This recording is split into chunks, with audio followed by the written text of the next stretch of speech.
Bulan kemarin saya harus menghadiri undangan bisnis yang mengharuskan saya berangkat ke New York. Sebuah perjalanan yang melelahkan bagi saya. Mengingat Jakarta New York ditempuh bisa 24 jam.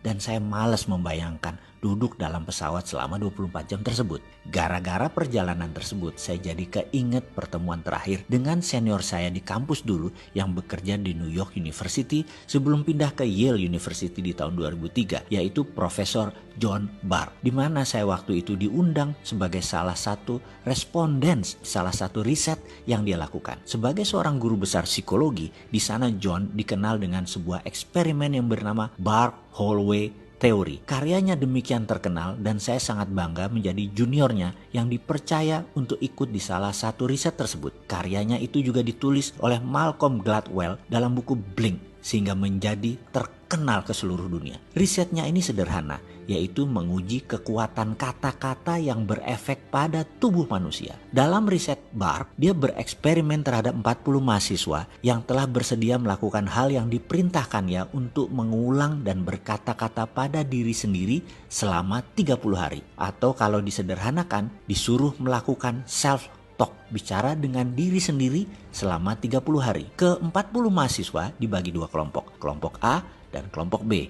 Kelompok A adalah kelompok yang selama 30 hari selalu bangun dan aktif setiap saat harus berkata pada diri sendiri hal-hal yang baik, yang positif, yang menyenangkan. Misalnya, hidup ini indah, hidup ini enak, cuaca menyenangkan, rezeki lancar, selalu sehat, Tuhan baik, pemerintah benar, kerja gampang, sehat, lucu, asik, apapun kata-katanya yang berkonotasi fun, positif, diucapkan berulang-ulang dalam hati selama 30 hari selama sadar. Kelompok B setiap hari mengatakan hal-hal yang negatif, yang sulit, yang tidak menyenangkan. Misalnya, Tuhan jahat, memang nasib susah, kerjaan sulit, zaman gila, pemerintah korup, bangsa bejat, sialan, brengsek, cari kerja susah, jalan macet, sampah di mana-mana, pemimpin tolol, malas, semua hal yang memberi kesan marah, bete, galau, semua dikatakan berulang-ulang selama 30 hari selama sadar, kecuali tidur. Di hari ke-30, mereka diperintahkan untuk datang ke kampus antara jam 10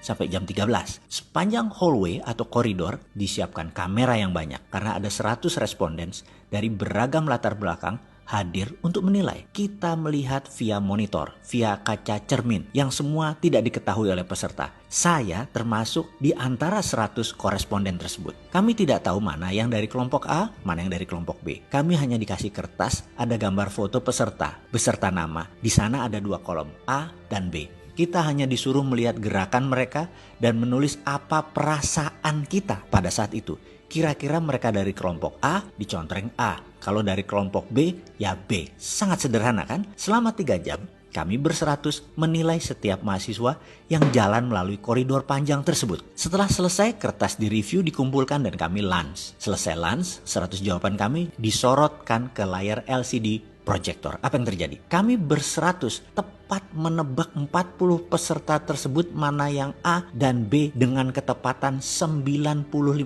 Kami semua kaget. Namun kalau dipikir-pikir, ekspresi atau aura atau citra diri mereka demikian jelas terbaca, cetok. Kekumuhan pancaran wajah peserta demikian jelas tergambar. Padahal ia pada saat itu menggunakan 3-piece suit yang rapih, jas 3 lapis, sangat perlente. Kesuraman terpancar walaupun dia pakaian rapih. Dan dia dari kelompok B. Di sisi lain, pancaran gloomy atau berkilau wajahnya berbinar dari salah seorang peserta walau dia hanya mengenakan jeans dan kaos oblong.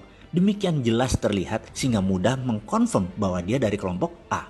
Melihat ketepatan tersebut, banyak respondens bertanya apa yang terjadi. Termasuk saya sangat antusias. John menjelaskan dengan sederhana. Katanya demikian, manusia itu memiliki 1 triliun sel. Setiap hari mati kira-kira 30 miliar sel. Sehingga di hari ke-30 manusia itu berbeda dengan sel 30 hari yang lalu. Note, catatan aslinya sel itu adalah billion nano jumlahnya. Kita lanjut lagi. Dalam 30 hari, sel yang mati tersebut diganti atau tumbuh sel baru. Pada saat sel baru itu bertumbuh, sel tersebut netral sifatnya. Kita manusia bisa menulis apapun di sel ini dengan pikiran dan kata-kata. Maka kalau dalam 30 hari kita mengatakan hal-hal negatif berulang-ulang tanpa jeda, membuat tubuh kita, sel baru kita bereaksi sesuai apa database yang dituliskan, sehingga orang tersebut kumuh, butek, suram, tidak menyenangkan, dan lain sebagainya. Di sisi lain, kalau selama 30 hari ditulis database positif, hasilnya ya positif, wajahnya berbinar, kulitnya terang, ceria, auranya menyenangkan, kita menjadi ingin dekat dengan orang tersebut.